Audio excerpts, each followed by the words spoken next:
Hey, what's up, people? How you doing? Welcome to another episode of Jackson versus Jackson.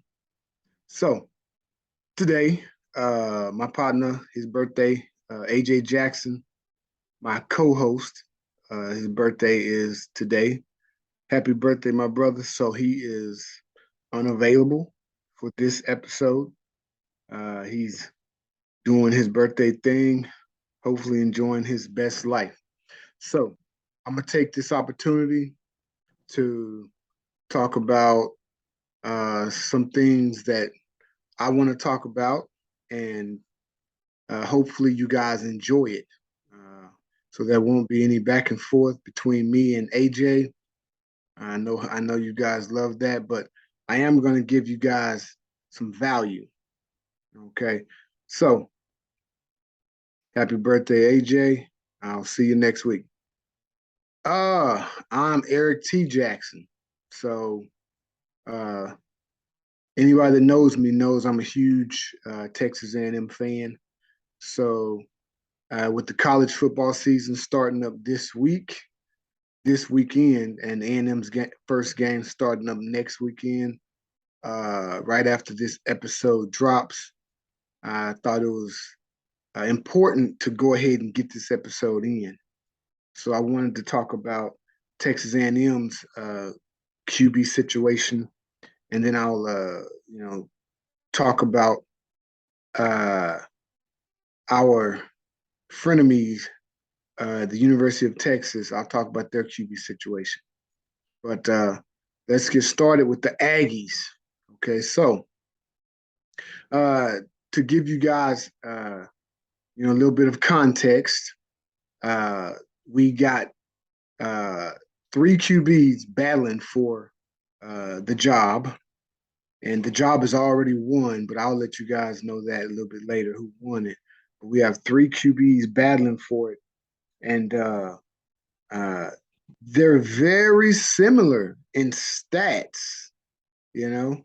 Uh, so, it was always uh, who, could fit with Jimbo Fisher's system the best, you know, in my estimation. And so let's talk about Haynes King, who is the incumbent, who's the starter last year that got injured halfway through the second game. And so he missed the rest of the season. So he has 4 games to his name total, and 2 of them were played as a true freshman. And you know, they really don't count because he didn't have a whole lot of stats those games. So all the stats Haynes King had, uh, basically he got in a game and a half last year. Now, uh, he threw for 300 yards in a game and a half, or less than a half maybe. 2 touchdowns, 3 interceptions. Not a lot, but I'll say this: like the stats didn't really, tell the whole story as far as what he could have become. You know, don't have any rushing yards on there simply because there weren't a lot. Uh, he played Kent State and then half the game against Colorado, and wasn't a lot of rushing yards. But he is a running quarterback. That's the thing, and that opens up all kinds of play calling abilities and the offense as a whole. You know, he's a he's been described as one of the fastest guys on A&M's football team, and so he's very fast and elusive, but he's also very thin and I mean he looks frail, and he went to Longview High School, which uh, I went to Marshall High School in Marshall, Texas. So Longview was our rival, but I went way before him. But I'm very familiar with Longview, and that's a big program, very good program for a very long time. So, in order to play there, just like in order to play at Marshall, you had to be something. You know what I'm saying?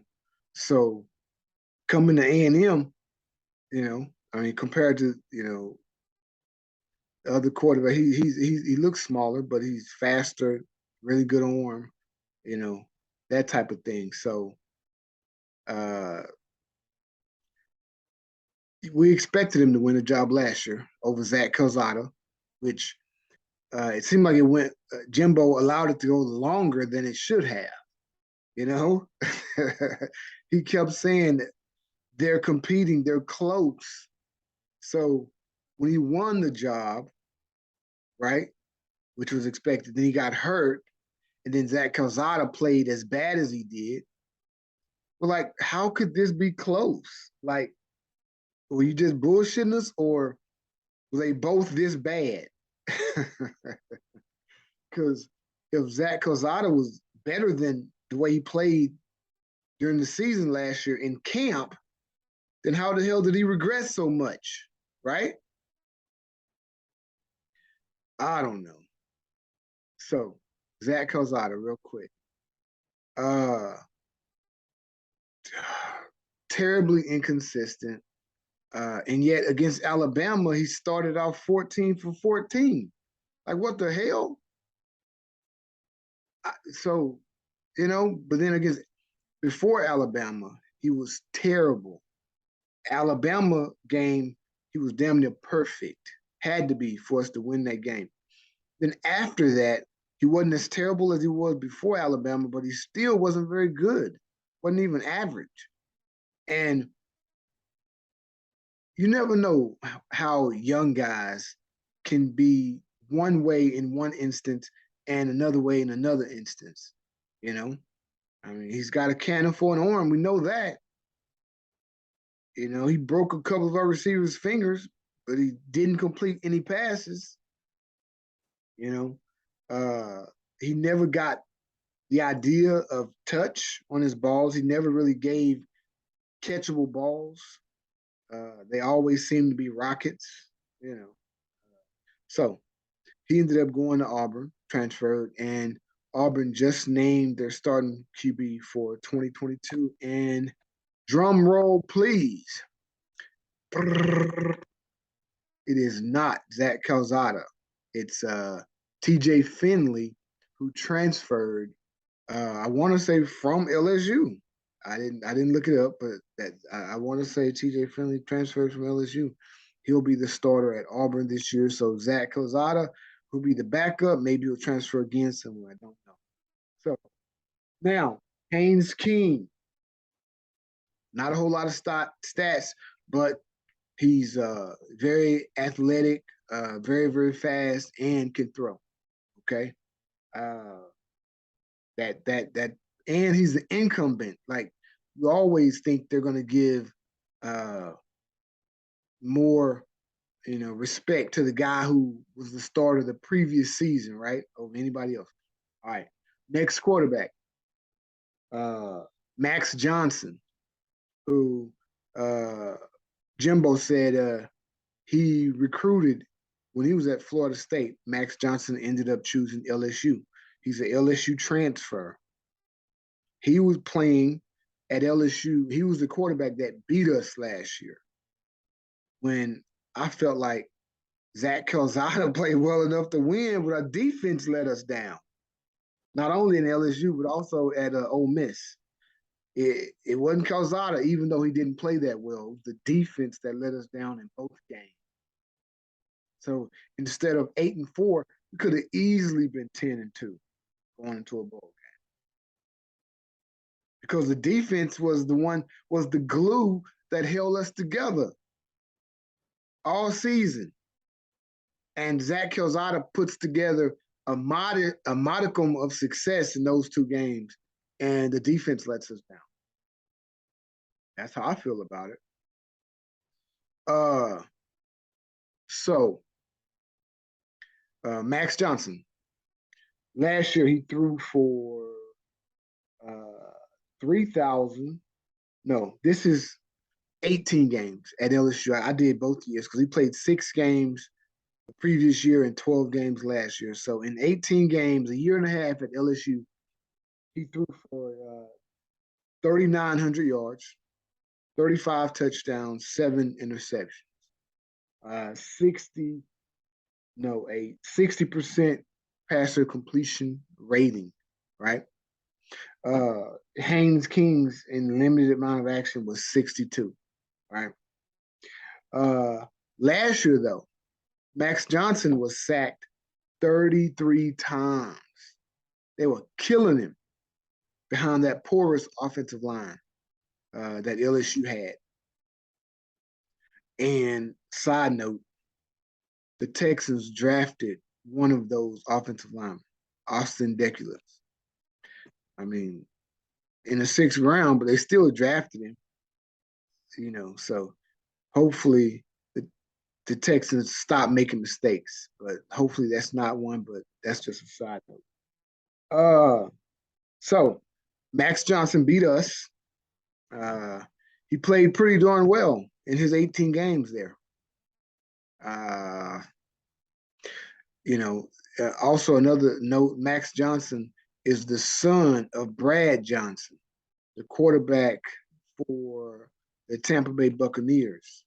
The year they won the Super Bowl, if I'm not mistaken. But so he has a good pedigree.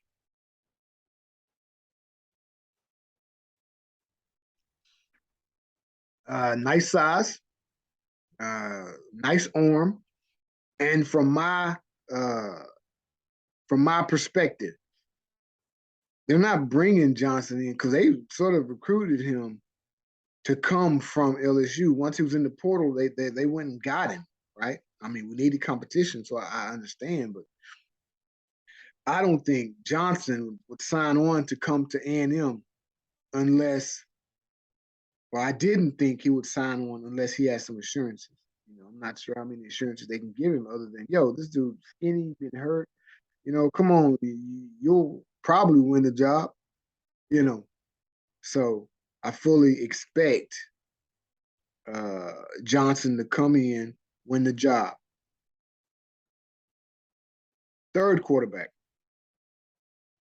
5-star true freshman, Connor Wigman, or Wigman. I've never really heard it pronounced Wigman, but it might be. But I'm going to say Wigman, E-I-G, Weeg.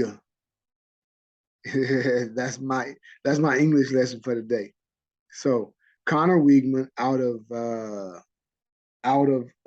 Bridgeland Christian Academy, something like that, in Cyprus. It's a private school, but they play under UIL rules and against UIL competition. So he's played against some good competition. Again, he's a 5-star. He was top 30 in the country. His stats from his senior year: 2,587 yards, 2,600 yards, basically. 29 touchdowns, 6 interceptions. I believe they went to the 3rd round of the playoffs. 62% completion percentage. Cannon for an arm. He can also run, but he's also a true freshman. And it takes a while to learn Jimbo's playbook. So, I don't expect him to win the job. I'm just saying. And I went to the spring game, and let's just say he looked like a true freshman, right? Haynes King looked good. Max Johnson looked good.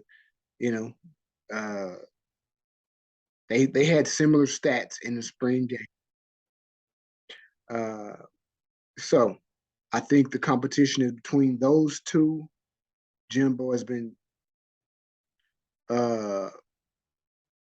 prolonging it, so obviously they must be sort of neck and neck with this thing. But it was just announced. And if you haven't heard already, you probably know, because this video come out like a day before the game. And Haynes King was announced the starter. But he was just announced the starter this past weekend. Again, I expected it to be Max Johnson, to be honest.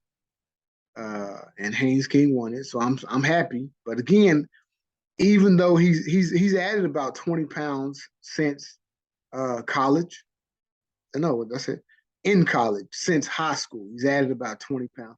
He still looks skinny to me. He still looks frail. I want to say his foot injury was a Liz Frank, you know, and I just heard a report that usually when people have Liz Frank, they don't end up having another one. So that's a positive sign. But he's got to learn to get down. He's got to learn to run out of bounds. You're athletic, bro. We get it. Get the first down and get down. We need you. We don't need you taking all these extra hits, right? Don't prove to us how tough you are. Prove to us that you can last the full season. So, with Haynes King at the helm, the Aggies play Sam Houston State in their opener September 3rd, which is next Saturday. And I'll be there. Rooting them on, baby. Now, let's get into the University of Texas. You Aggie fans, commence to hating. And so I grew up an Aggie fan. My brother, a Longhorns fan, right? I grew up a Bears fan. My brother grew up a Cowboys fan. So, we're always different.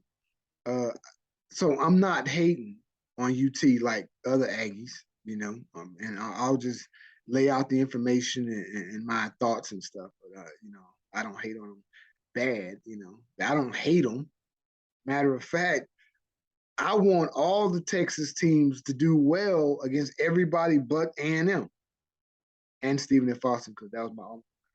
So, I want them to do well against Oklahoma and whoever else they play, Baylor, But other Aggies, no, lose. I hate you. The gut.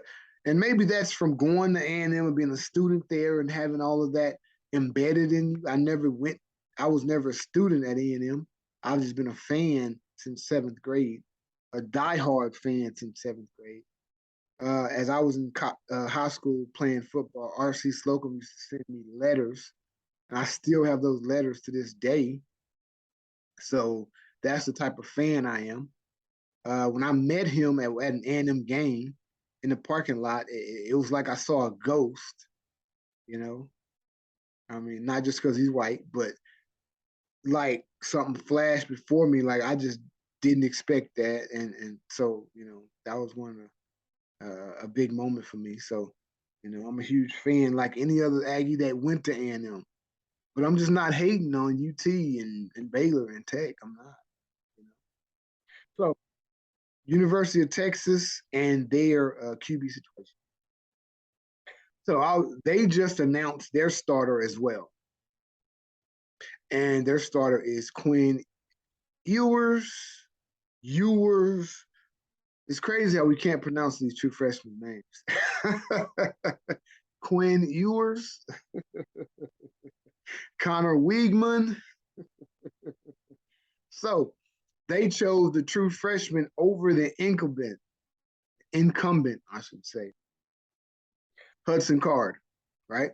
Hudson Card threw for, let's start with Hudson Card. He didn't play that much, but it looked like he had a decent, they lost a couple of 1-point games when he was in there, and the defense let him down, obviously, because they were, shootouts. He threw for 600 yards,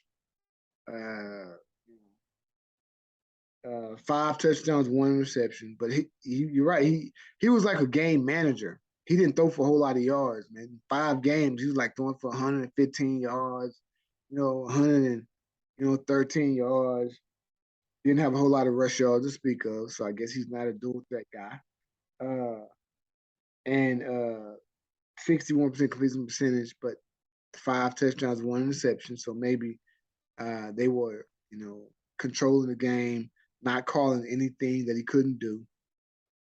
Quinn Ewers from South Lake Carroll High School, which is a big dominant 6A program up in the Dallas area. He signed and went to Ohio State. So he was at Ohio State, I want to say in the fall. Crazy. So this guy left school early, went to Ohio State January of 2021, stayed through January. In the fall, announced that he was leaving. And UT, he ended up choosing UT because he didn't win the starting job. So that right there says a lot. You know, like if he didn't win the starting job at UT, first of all, their quarterback sucked. So if he didn't win the starting job, he probably did suck. Is that hating?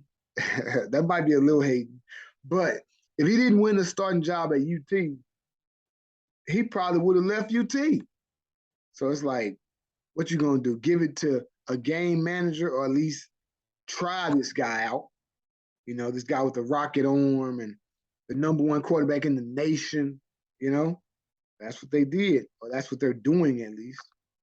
And I think it'll work for him. Sarkisian is a, I mean, we all know the stories. You know, he's never really been a great head coach wherever he's been, but he has been a great coordinator.